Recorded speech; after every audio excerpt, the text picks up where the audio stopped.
Welcome or welcome back to Lift You Up Inspiring Health Stories.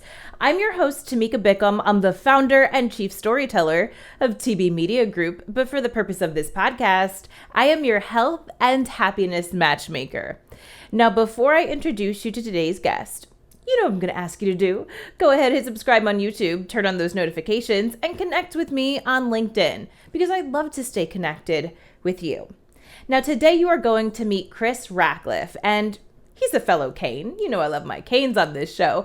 But he went from living that corporate, fast-paced life in New York City working for People magazine to laid off. And at that time, he was forced to look at his own life, which direction he wanted to take his career, but more importantly, heal his past traumas. So now he is an author and a relationship coach, helping his clients do the same in their lives, living healthier and happier. Our physical, mental, and emotional health is not just a want, it is a need for happy lives and prosperous businesses. Lift You Up is the podcast where we share inspiring health stories from business owners who are fulfilling their purpose to live their healthiest lives and helping you do the same. From former TV reporter to marketing entrepreneur and content creator, I care about sharing stories that matter and stories that connect us. I'm your host, Tamika Bickham, your health and wellness matchmaker. All right, well, today I'm so excited to be joined by Chris Rackliffe, who is an author and also a coach, which we're going to dive into a lot more today on the show. But I have to mention, he's also a Cane. Go Canes, because you know I love to have my Canes on the show, because it's all about the you. And we crossed paths, apparently, at some point probably, since we were there at the same time. Absolutely. Small world. So, hi, Chris. Tell us a little bit about you. Hi. So I went to the University of Miami. I graduated in 2009, studied advertising and psychology, made my way to New York to pursue a career in magazines, ended up, landing on the sort of social media strategy side of things, ran social media for Men's Health, Women's Health, Entertainment Weekly, People, and then in 2017 got laid off, as many people do in the news industry, in a restructuring. And that was sort of a big moment for me. In 2017, I was 30 years old, trying to find my way forward, felt like I had peaked. How much bigger can it get than People, right? So I felt like, what am I going to do now? And so it sort of begged the question of a lot of big life questions. Why am I here? What is my purpose? How do I want to make an impact? You got laid off in 2017 when you were 30. I got laid off in 2018 when I was 30. Wow. Wow. So we were kind of on the same path and I was very, I wouldn't say I was maybe where you were at as far as feeling like I had peaked, but I was happy where I was. And I saw a lot of opportunities for growth there. And I was just hit by total surprise getting laid off at 30 and being like, what? I didn't think this could happen to me. Yeah. And I didn't have a plan for this. Totally. Yeah. A lot of people do not, and they don't see it coming. And it can be a blindsiding event, and I think, and we'll get into talking about the book, but the most used word in the book is change.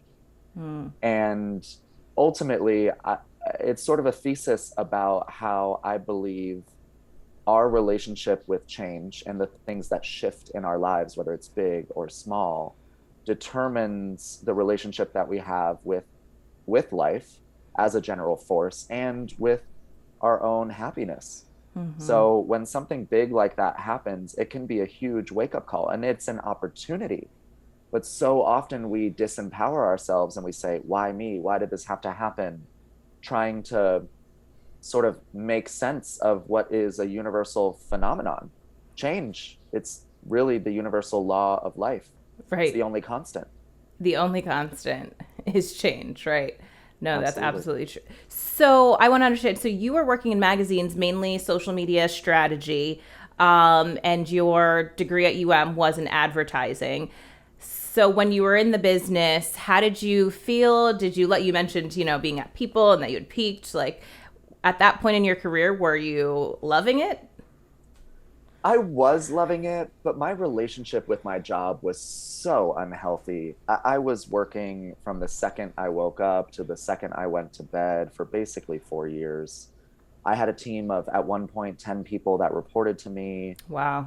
I had gotten so sort of far removed from the doing that I felt a little out of touch. Um, and all of this growth sort of happened very quickly. And I just felt very burnt out. I know a lot of people can relate to that, especially pre-pandemic. You know, with the pandemic, I think it's again been sort of a wake-up call for people in terms of what matters and really making the most of life and looking at family and friends and your relationship with yourself and your loved ones, significant other, and really honing in on that. But I didn't really have any of that. I didn't have time for any of it, and I was content with that. Truthfully, I loved it. I was obsessed with my job. I loved going to the Grammys and the Emmys. I loved the parties. I loved the red carpets. But at the end of the day, it was deeply unhealthy for me. And when I got laid off, it was one of those moments where I had to look at myself in the mirror and say to myself, you can't keep doing this. It's unsustainable. Your identity is wrapped up in your job. And our identity needs to come from within, from ourselves. At the end of the day, you are disposable. Someone can replace you. You are not untouchable. And someone else who's younger and less expensive than you can come along and take your place. In the news industry in particular, that's very common. Yes. And, with all the restructurings and mergers and everything happening in that sphere, it's going to become increasingly common, and it already is. Right. Absolutely. So you're 30. This happened. It doesn't sound like at the time you realized you had an unhealthy relationship with work, but it forced you to take a look at that. So tell me about the journey in those like weeks and months after getting laid off and what that looked like. Oh my goodness. It was a tough few months. Yeah. I'm not going to lie to you. I did get severance and I did have some savings. So it was an emotional reckoning in a lot of ways for me. I was depressed in some ways, excited in others. I was holding a lot of emotions at the time. There's a certain amount of inadequacy that you experience when you get laid off. You naturally question your abilities. You wonder if there's something wrong with you. It's like going through a breakup. Right. You naturally ask yourself the same thing. Is there something wrong with me? What could I have done better? Is there anything I did wrong? So there's shame and guilt and all these emotions. And it took me a lot of time to unpack that. Since I was young, I've written poetry and sort of journaled and free wrote a lot to process my emotions. Having been through a considerable amount of traumatic experiences in my childhood, it was one way that I could process through metaphors and sort of comparisons and similes and sort of understanding the world without having the tools to really cope with what happened. And so that's what I did. I started writing, asking myself questions and just letting it out. And in doing that, and I talk about this in It's Good to See Me Again, my book. In that case, it's sort of meta, because I arrived at the conclusion that I wanted to write. I looked at my life and I looked at the moments where I felt most fulfilled. And I realized that it was when I was sharing stories from my personal life. It wasn't when I was, sharing exclusive first looks at movies and TV shows and, talking about celebrity breakups and things like that. It was actually talking about some of the most hurtful things that I had been through. And the messages I would get and the engagement it would get on my personal social media. I have, I don't know, 2,000 friends on Facebook, which some people might think is a lot. You can have up to 5,000. And it would get 500, 600, 700 likes when I would talk about losing my mom at 18 years old. Some of the struggles I had with that and letting her go over the years. And I would have people reach out to me for weeks afterwards talking about your post was so beautifully written and it really touched me. It reminded me of when I lost my grandfather, or my grandmother, or my mother, or my father, my brother. And I realized we've all experienced loss. We've all experienced trauma. But under a bigger umbrella, we've all experienced change. And it sort of was the beginning of the book sort of coalescing and coming together. It took me about 3 years to write the book, actually, in my spare time, on top of eventually getting a job and maintaining that. I ended up in the healthcare space doing social media strategy. But it was that summer where I was holding a lot of different emotions and trying to process everything, that the seeds were planted for a sort of 4-year long journey that brought me to today. Wow, wonderful. So much that you said I want to ask about. So you're writing this book. You mentioned that it sounds like you go back and you get a job in healthcare. Yes. So at what point after getting laid off did that happen? It took about 5 months. 5 months. Okay. And I ran out of severance. I was almost out of savings. It was sort of divine timing, if you will. Yeah. And an old colleague of mine contacted me, and she had just joined the company and was hiring a team, wanted someone dedicated to reacting and managing sort of the community, processing customer service, listening, doing all the sorts of things that I had done in the magazine world. And it represented a shift in my life towards work-life balance, towards taking care of me. I have this conversation a lot with especially those who come from the news or a similar industry that's that kind of high-powered burnout, your life is your job kind of thing. And it's just like repeating a lot of the same things you're just saying, as far as, hey, I no longer wanted to keep up this, like, I had it all together. I just wanted to scale back my life and just live more peacefully, spend more time with my family, like whatever those things are. But I'm sitting here thinking of like everyone who still is in the industry. Like, is there anyone that is there that can say, like, wouldn't everybody in the business not have it together? Like, we all are. On this podcast, I just talk about a lot about kind of finding, I won't say balance because I don't know that that's necessarily possible, but just more taking care of yourself, more health, happiness, wellness, the importance in that. But I just look at certain industry, even, if it's emergency medicine, right? Or those career paths that require you to always be on. Is it possible to attain this life that you're talking about if you are still there and still in it? Because the world still needs people in it. Absolutely, yes. Self-care doesn't have to look like big, grandiose gestures. It's actually very small moments each day that add up over time. It's about ritual and habits. The most successful, busy people in the world, CEOs, people on boards, they make time for journaling, spinning or running or whatever, maintaining a sort of approach of mind-body connection and maintaining that, because they recognize the value that it brings to their work. And so no matter how busy you are, if you're listening to this and you are in a grueling profession and you don't know how to take care of yourself, I'm going to challenge you, because you actually do. You know exactly what you need to do, and you're not doing it. You don't make the time for it because you leave it to the end of your list. It comes last. It is something you get to if and when you have time. We all know there's never enough time. You have to make it a priority. You have to recognize that you play a role in this. And if you want to maintain your professional life and stay in these industries that are grueling and require a lot of you, you have to fill your cup back up. Whatever that looks like for you. It has to do with sleep. It has to do with what you eat. It has to do with hydrating yourself. Your body is 70% water.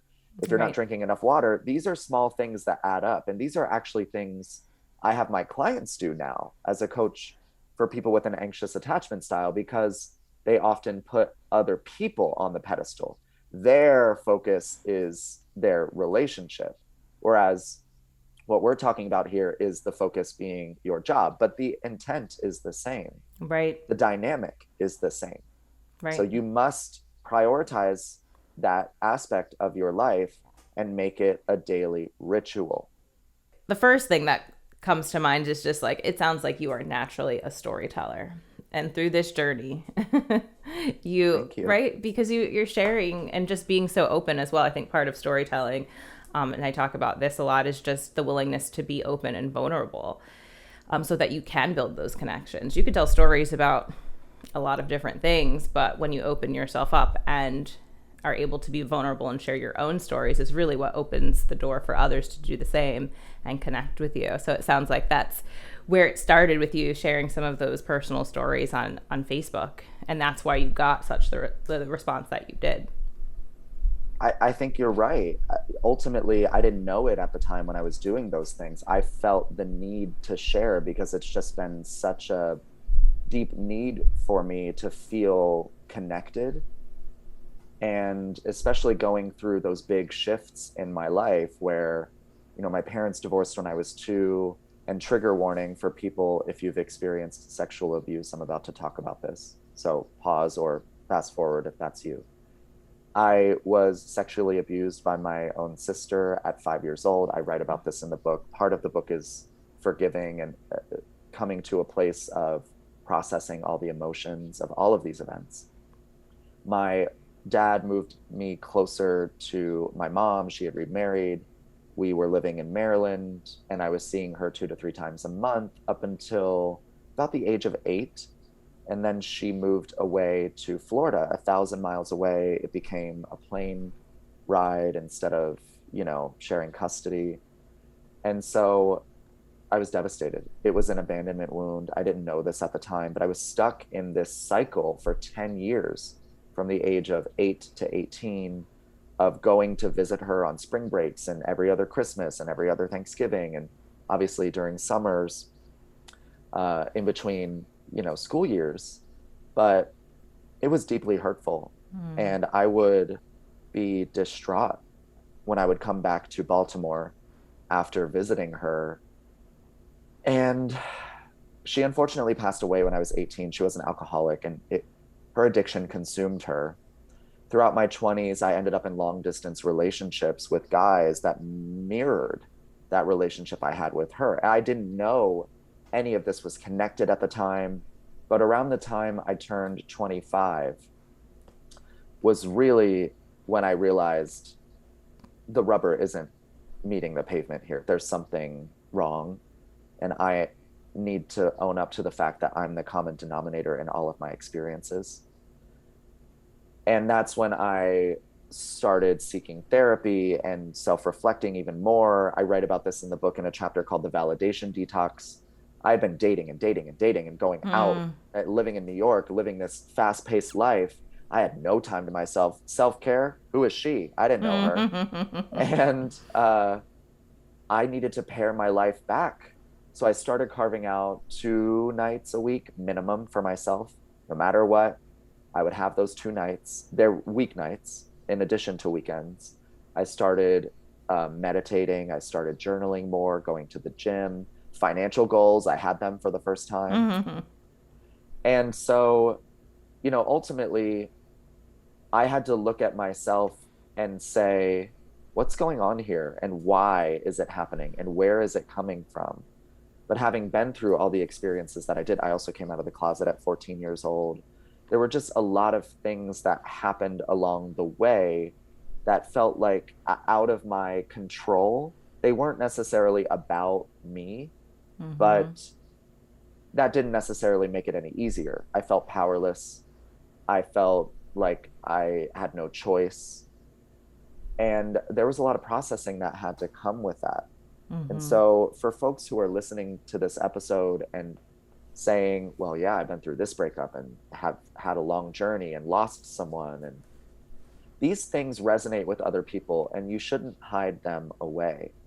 And when I got laid off and realized that, and looked back and saw the common denominator in me sharing about my mom, it made me realize, if I tell my story, my truth, no matter how many people read it, even if it just impacts one life, right, how I found healing, how I was able to let go and forgive, how I found peace.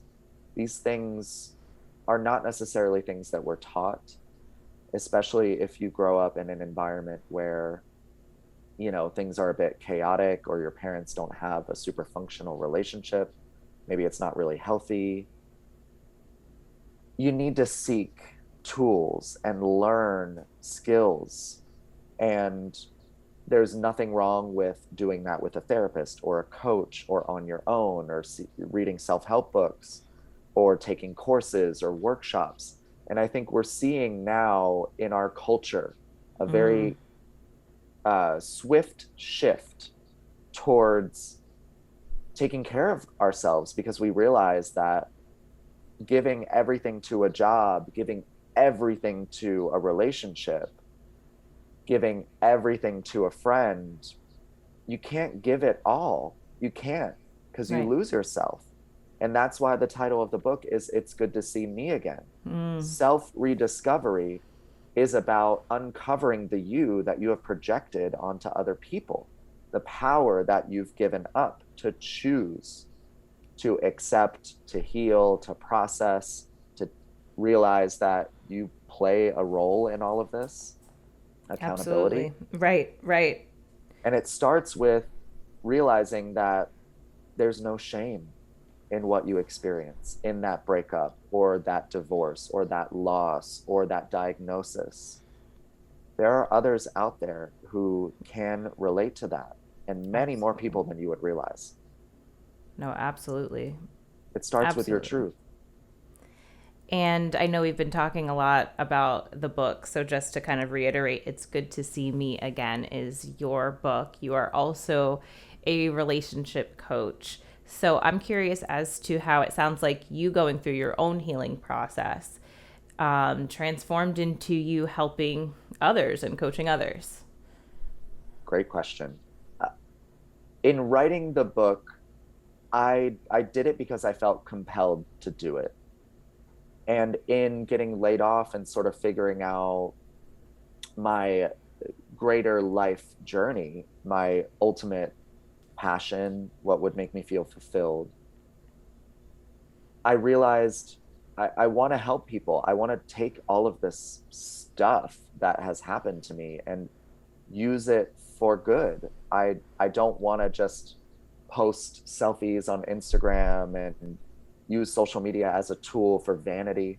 And if you are dissatisfied with social media, as many people are, because it's typically a very shallow projection of what we want people to see about us, then do what I did, which is start using it more authentically, start talking about deeper topics, start finding a different audience. This happened slowly for me. It wasn't like a flip the switch overnight, like we're going from posting vacation photos to talking about attachment styles. Right.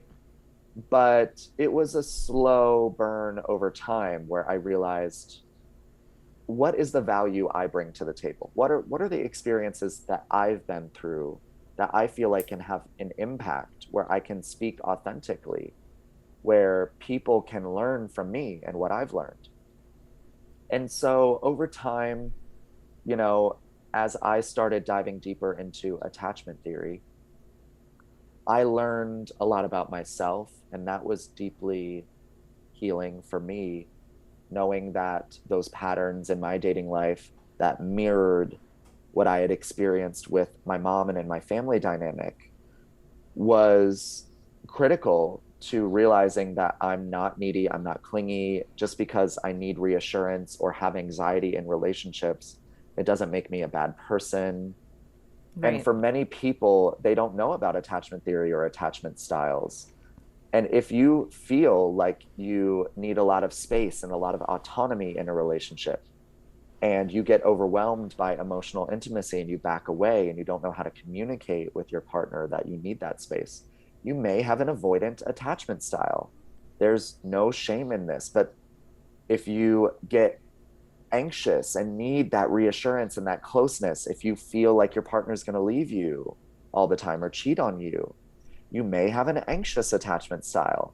And labels are limiting, and attachment is a spectrum. Right. So you can be part secure, part anxious. You can be part avoidant, part anxious, part avoidant, part secure.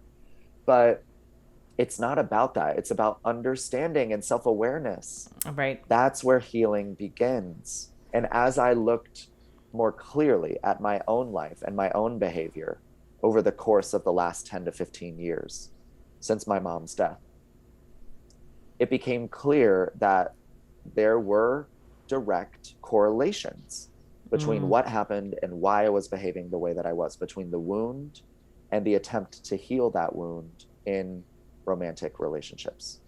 It's not your fault that you experienced it, but it is your responsibility to heal and to take steps to do that. And as I began to do that more, I realized there's value here for other people, and the impact that I can have on the world rests in this truth, these tools that I discovered. I eventually lost my sister, the same one that I experienced sexual abuse with as well, to addiction. And there were addictive patterns in my own life, in my dating life, in the way that I was using sex throughout my 20s, the way that I was using alcohol. And I had to sober up to the reality that if I didn't check some of those behaviors, I could end up like my mom and my sister in the grave instead of using these tools to help other people. So I decided enough is enough. It has to stop somewhere. This generational trauma cannot keep getting passed on. My mom's mom before her was an alcoholic and died before I was born.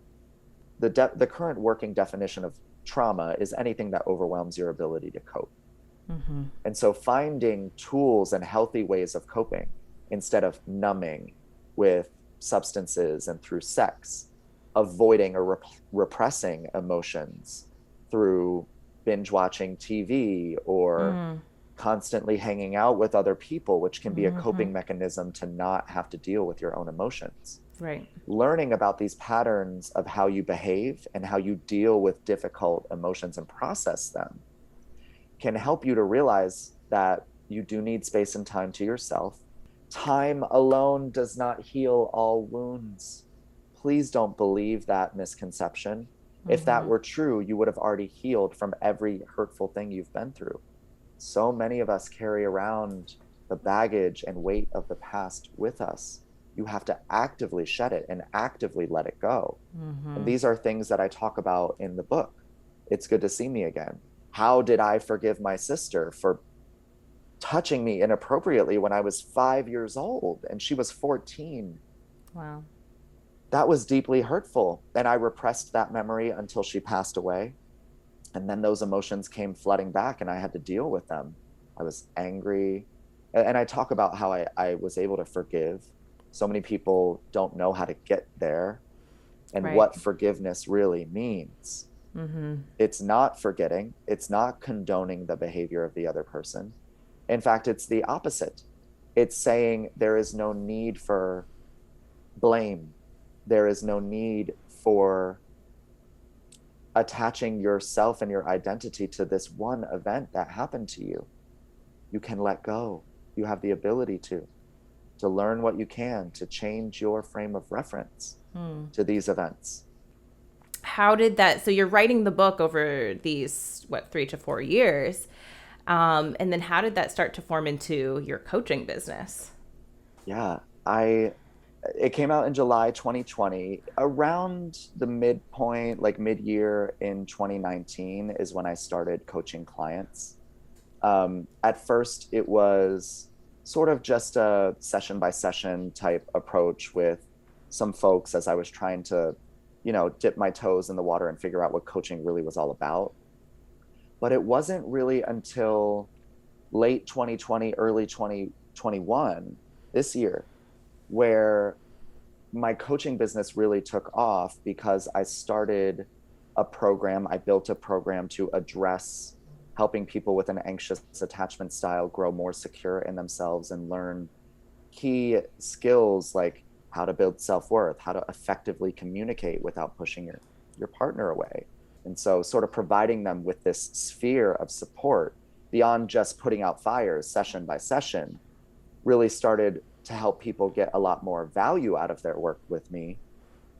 And I started posting on TikTok about attachment styles. I've always been obsessed with music. It's been a way for me to process. Even since I was a little kid, I've known all the lyrics to all the songs on the radio. Friends have called me the human jukebox through the years. Because the second that first note hits, I'm like, yep, all right, let's go. So I don't know what inspired me, but maybe it was just sort of my life experiences where I thought, wouldn't it be interesting to unpack the lyrics of popular songs through the lens of attachment styles? Because so many popular songs are deeply unhealthy and represent insecure attachment, like anxious or avoidant. They do. I started noticing that myself. I'm like, this song is not helping. Not healthy. No, I'd die for you. Right. You're the only one I'll ever love. Justin Bieber. Popular music in particular perpetuates these ideas. And so as I started posting about this, literally the third video I did on TikTok took off, got 100,000 views. And then my background in social media, I knew what to do with that. And so I started posting more and more and more. I would wake up early and I would post 5 times a day on TikTok, and a lot of them took off. And all of this was blowing my mind. And all of it happened overnight. And I started amassing a lot of followers and having people reaching out to me. Thankfully, I had built the program. Right. But it was very new. And so I started landing clients left and right. And then I just ultimately had to leave corporate America because I couldn't sustain it. And this is what I wanted to do anyway. So it became my full-time job and I started my company. And now this is what I'm focused on. And, it's been a deeply healing part of my journey too. What I love about your story is also like where you are now sounds like the perfect marriage, no pun intended there, of your experience as in social media in your past career and your interest and your purpose now, and how you've been able to make the two work together and just grow this business as well. I'm deeply grateful for it. I don't push any particular religion. I do believe in a higher power. The book, as it progresses, becomes more spiritual. The idea that we're all connected, the idea that a higher force of good is guiding us at any given time. The more I relinquish my expectations and allow myself to be used as an instrument of love and light, the more fulfilling my life becomes, the happier I become. And just letting go and leaping and taking risks, bigger and bigger risks, putting myself out there, it's been rewarding. I've been rewarded every time. I self-published my book. I was shopping around my book proposal to literary agents. And you know what the feedback from them was? What? We don't think you have enough followers to sell enough books. At the end of the day, an agent is a broker. They broker the deal with the traditional publisher. They take a 15% cut. That's industry standard. But if they don't think the deal is worthwhile or the publisher is going to sell enough copies, they're not going to sell it.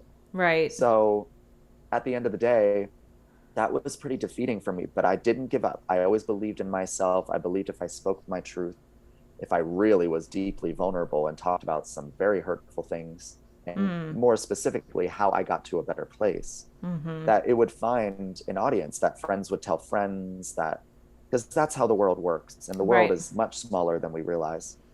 Looking now at the 75,000 followers I have on TikTok, the audience they said I never would have. It's humbling.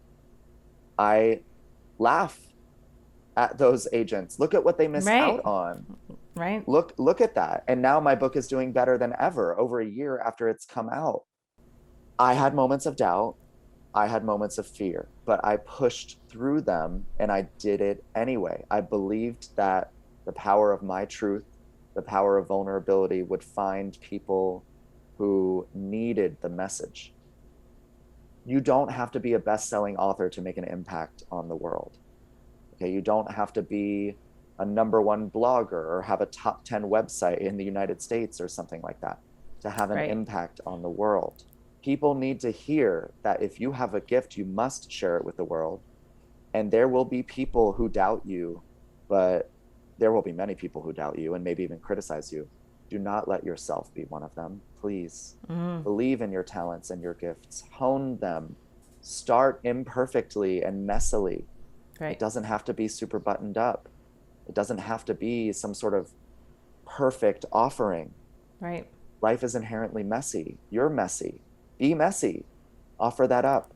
People appreciate that authenticity more than you know. I love this. This has been so insightful, motivational, inspiring, and just awesome to have this conversation.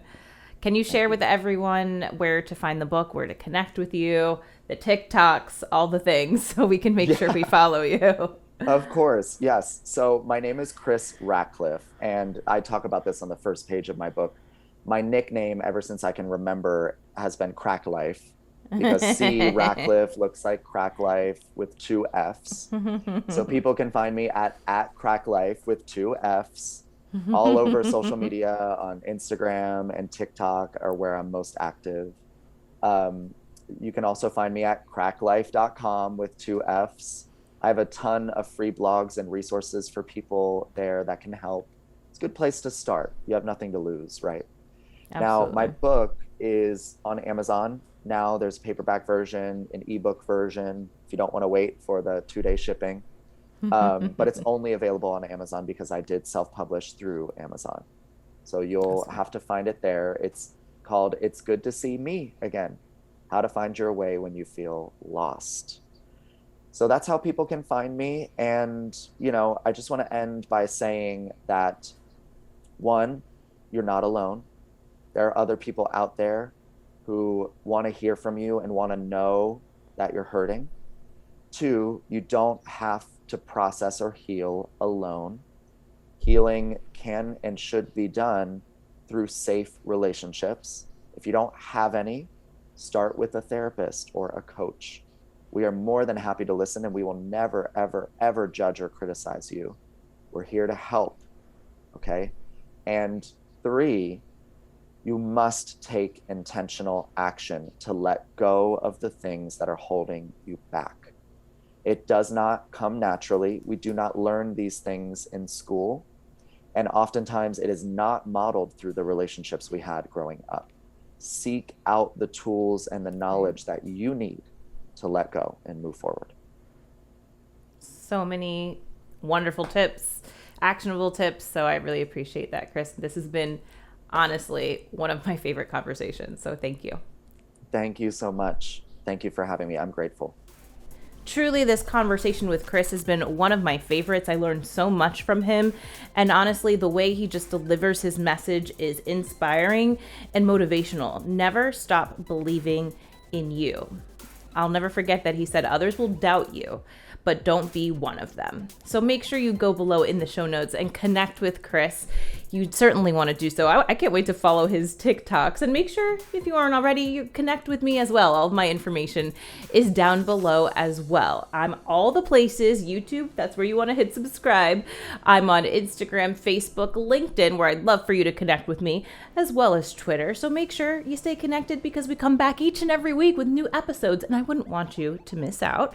So until I see you back next week, because I know I'll see you then, stay happy, stay healthy.